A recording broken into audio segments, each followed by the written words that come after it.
Hello, everyone, and welcome to Simply Explained English. I am Lisa. And I'm Eric. If you're looking to boost your English in a fun and easy way, you're in the right place.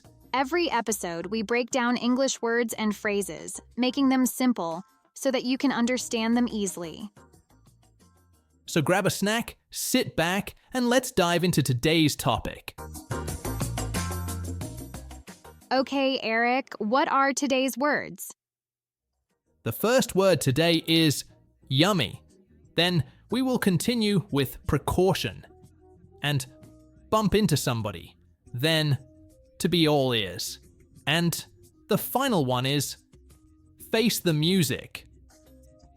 Let's start with the first word, Eric. The first word is yummy. Yummy? Yummy is a fun word.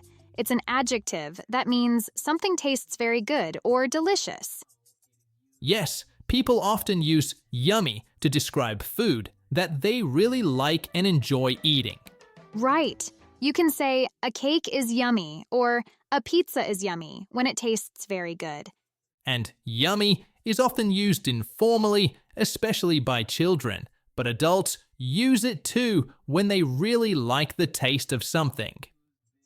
Okay, Eric, let's look at some example sentences to understand it better.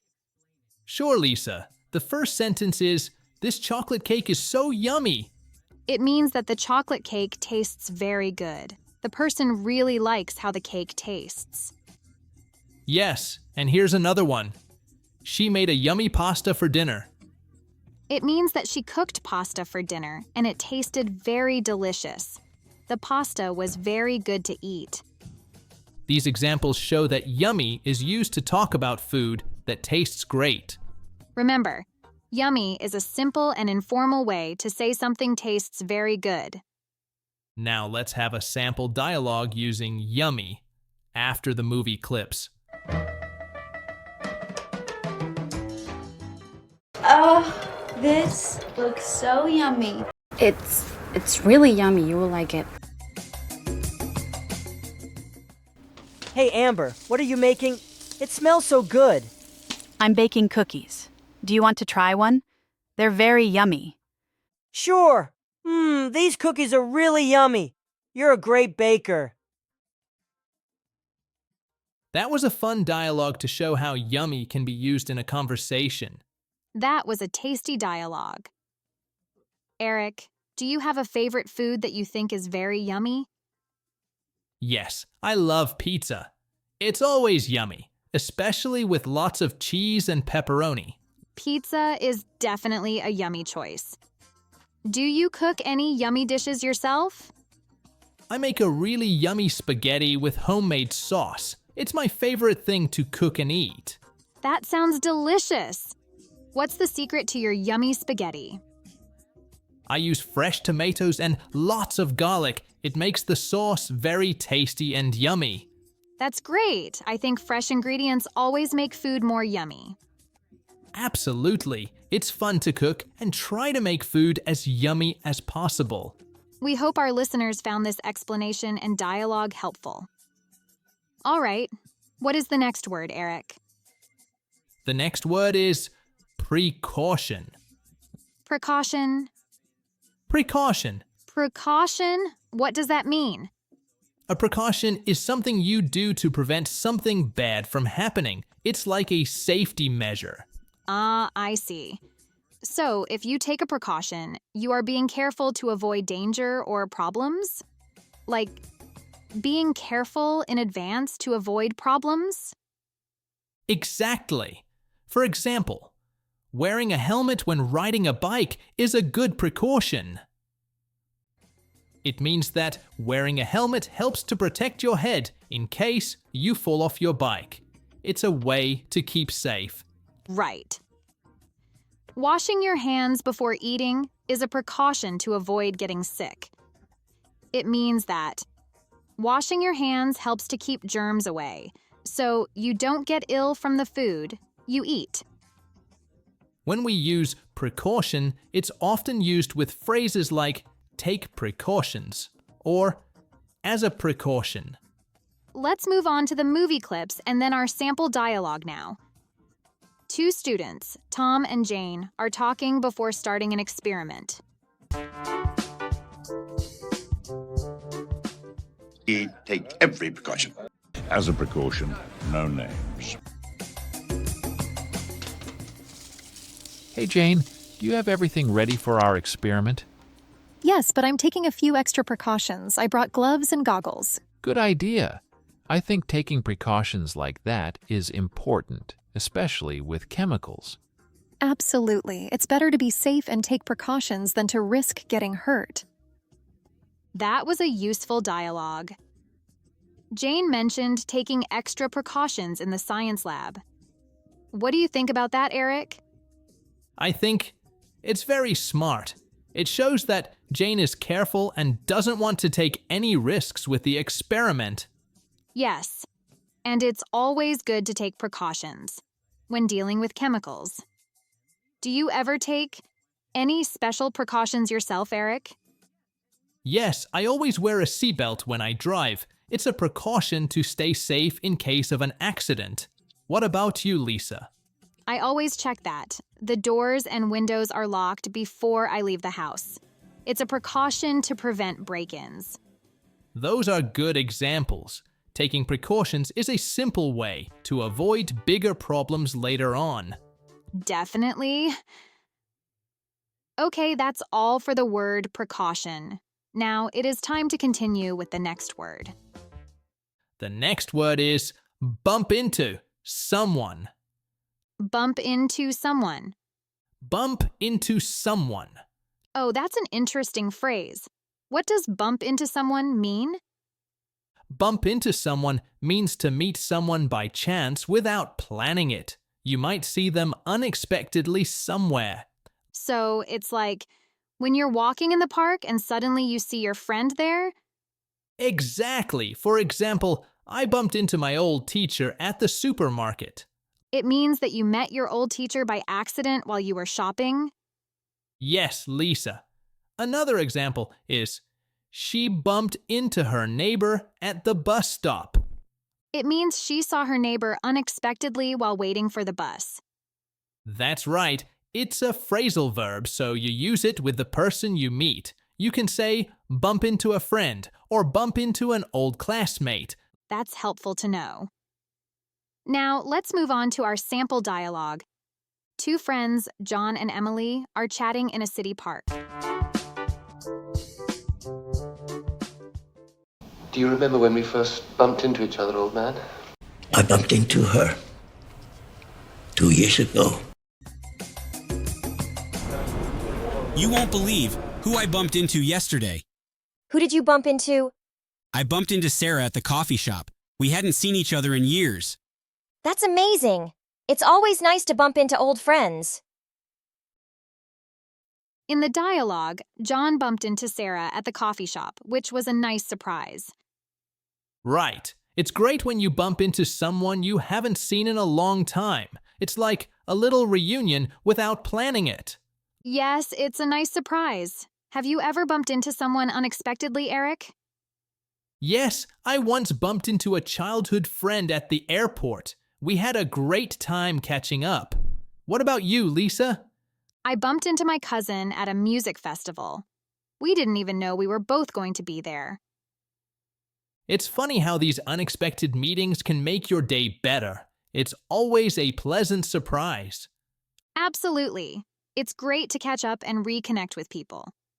So, next time you bump into someone, take it as a chance to enjoy a nice chat. That's a good tip, Lisa. Okay, Eric, we have 2 words left. What is the next one? The next word is to be all ears. To be all ears. To be all ears.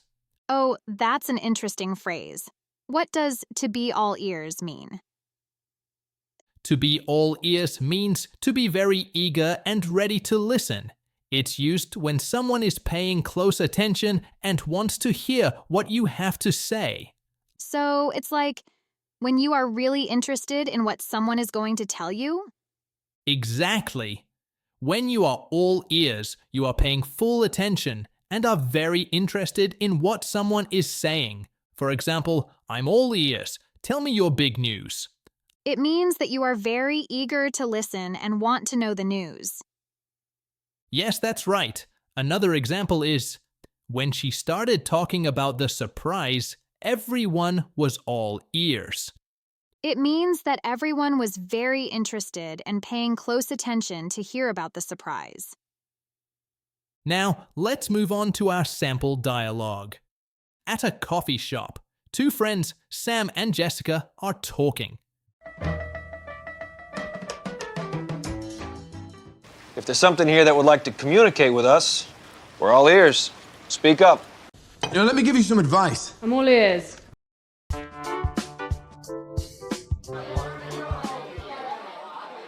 Hey, Jessica, I have something exciting to tell you. Oh, really? I'm all ears. I got a new job. I'm going to be a graphic designer. Wow, that's amazing. I'm so happy for you. Tell me more. I'm still all ears. That was a great dialogue. Jessica was all ears to hear about Sam's new job.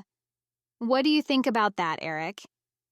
I think it's wonderful when people are eager to listen to good news. It shows they care and are interested. Yes, being all ears can make the other person feel valued and heard. Have you ever been all ears for someone, Eric? Yes, I remember when my friend told me about his travel plans. I was all ears because I want to hear all the details.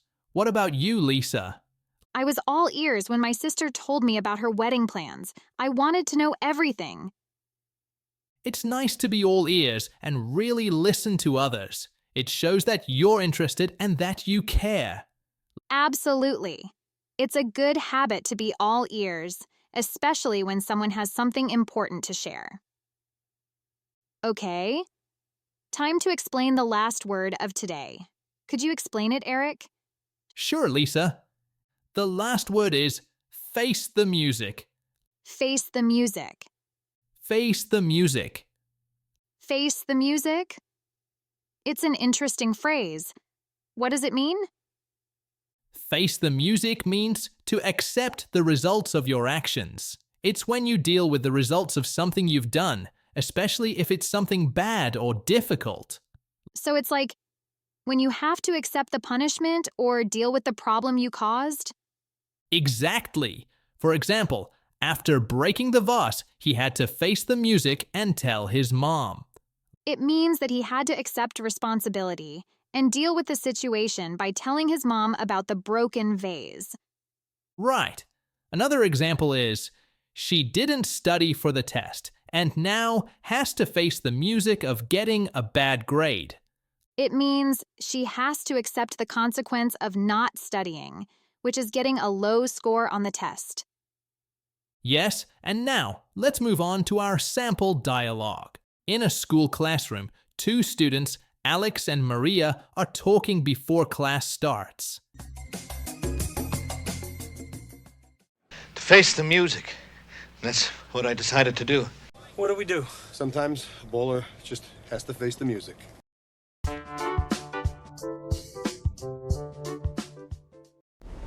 I didn't do my homework for today. Now I have to face the music and tell the teacher. Oh no, that's tough. What happened? I forgot because I was playing video games.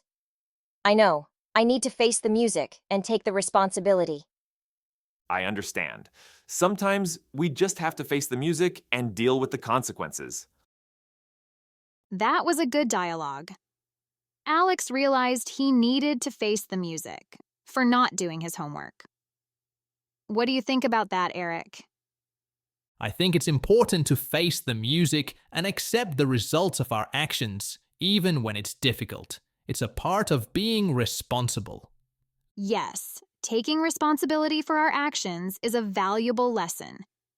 Have you ever had to face the music, Eric? Yes, I once had to face the music when I forgot to pay a bill on time. I had to pay a late fee and explain to the company what happened. That must have been frustrating. How did you handle it? I apologized and made sure to set a reminder for future bills. Facing the music taught me to be more responsible with my payments. That's a good lesson. It's important to face the music and deal with the consequences of our actions, even if it's tough. Absolutely. It helps us learn and grow from our experiences. We hope our listeners found this explanation and dialogue helpful. Okay. That's all for today's episode. Thank you for joining us on Simply Explained English. We hope you enjoyed learning with us.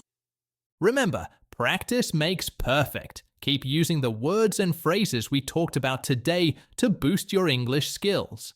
Don't forget to subscribe and like our videos. Thanks for joining us. Until next time, keep practicing and have fun with English. Bye for now and happy learning.